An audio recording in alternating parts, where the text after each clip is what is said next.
আল্লাহ তুমি সব কিচ্ছু জানো, হে আমার প্রভু তুমি আমাকে মাফ করে দাও। আমার আল্লাহ বলে, তারপরও যদি তোমাদেরকে আমি মাফ না করি, তারপরও বান্দা তোমরা আমার রহমতের দরজা থেকে ফিরে যাইও না।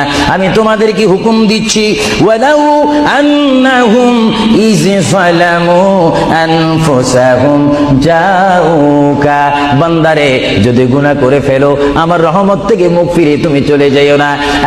বান্দা, আকাশ পরিমাণ যদি গুনাহ করো, পাতাল পরিমাণ যদি গুনাহ করো, সাগরের পানি পরিমাণ যদি গুনাহ করো, পাহাড় তুলনায় যদি তুমি গুনাহ করো, আমার দরবার থেকে তুমি নিরাশ হইও না।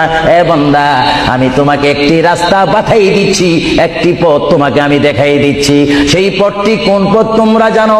ওয়ালাউ আন্নাহুম ইয যালামু আনফুসাহুম জাউকা, বান্দারে যখন তোমরা বরবাদ হয়ে যাবে তখন তোমাদেরকে একটা পথ আমি তোমাদেরকে দেখাই দিলাম, সেই পথটির নাম হচ্ছে আমার রাসূলের মদিনা। জোরে বলেন সুবহানাল্লাহ।